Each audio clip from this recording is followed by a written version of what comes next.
Yo, what is good, YouTube? Krishan checking back in with another video.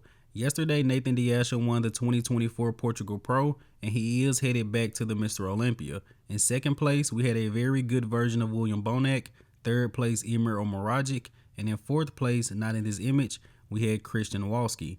Now, the video that you guys are looking at right now was when Nathan actually won the show. And not only did Nathan go crazy, Bonac went crazy, and their coach, Boss of Outlaw, came on stage. These guys all hugged.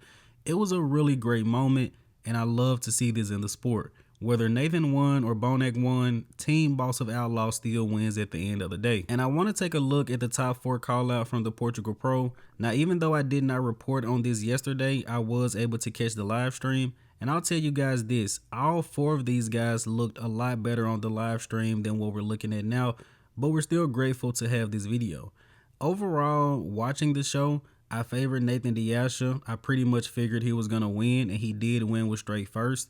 But taking a look at this video, I can definitely see an argument for William Bonac winning the show. And I say that because Bonac just has so much dense muscle and also has more details in certain parts of his physique versus Nathan DeAsha. But again, overall, I definitely prefer this look from Nathan. I think he was improved from his last showing at the Flex Pro Italy.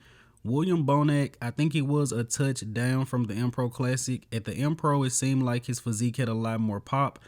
Maybe a little bit more oil, possibly better lighting as well, but Bonac's physique seemed to pop more to me at the M Pro Classic. Still a good look for William. He's already qualified for the Mr. Olympia. And Emir Omoragic got the nod over Christian Walski at the Cali Pro, gets the nod over him once again. Emir is a very hard-working guy, still very young, early 20s, maybe 23, 24. And this guy is getting some top 3 placings at some pretty competitive shows. Christian Walski is also really making a name for himself this season. But what did you guys think about the Portugal Pro? Now, of course, I have to touch on Classic Physique because Stephane Matala won the Portugal Pro in the Classic Physique division, and he is headed back to the Mr. Olympia. He qualified for last year's Olympia, but I believe his mother got sick and he decided to pull out. And since he won this show, I'm seeing a lot of people say they thought he was an Instagram bodybuilder. They didn't really think he was going to do well. And that's extremely odd to me. If you guys watch the channel consistently, I've said the entire prep, despite losing all of this size, this is still a very impressive physique that can qualify for the O. But despite winning this show, I'm still hoping that Stephane decides to move up because this physique has so much potential. He can qualify for the Mr. Olympian Classic Physique probably every single year, but I think he's really going to struggle to make improvements within that weight cap. This guy has to lose 40 to 50 pounds of prep, and I just don't think that's healthy or sustainable. But great physique, and I'm really happy this guy won. Now, out of the Portugal Pro news, let's switch over to a recent update of the mutant Nick Walker, who is looking absolutely massive as usual. As I said in my last video covering Nick, I think this is Nick Walker's most important Olympia so far.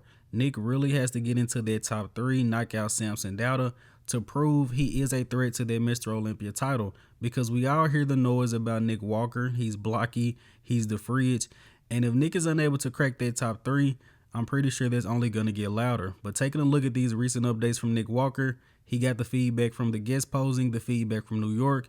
Him and Matt Jansen are putting it to work. And I'm not sure if you guys seen the podcast that Matt Jansen did with Dennis James, but he thinks Nick Walker can win this year's Olympia. Not surprising from his coach, but if you guys haven't seen that podcast, definitely go check it out. It's a little bit older, but definitely a great watch. Now let's go over to Oxygen Gyms. We have a recent update from the Black Swan, Breon Ansley, ahead of the Dubai Pro, and Breon is looking better than ever, honestly.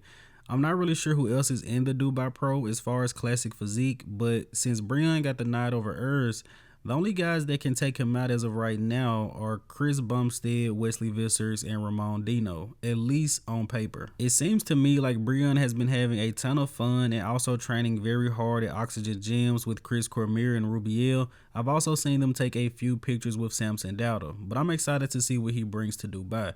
Now, I almost forgot I had this update of Rubiel because it was attached to the Breon video, but I really like what I'm seeing from Rubiel ahead of the Dubai Pro. Again, these guys are training hard, they're having fun, and they have Chris Cormier overseeing them, one of the greatest posers of all time. I like this rear lat spread. I also like this side tricep from Rubiel. And this update is scary, guys, because he's only gonna get better. I think this guy can have so much more muscle maturity. Very high ceiling for Rubiel. But let's go ahead and wrap up today's video here with the archive of the day. You guys let me know in the comment section below, who is this legendary bodybuilder? And as always, I hope you guys did indeed enjoy this video. And if you have not done so already, be sure to like the video and subscribe to the channel.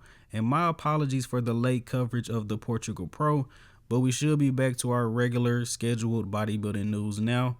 I'm Krishan from Go Fitness. That's it. I'm out.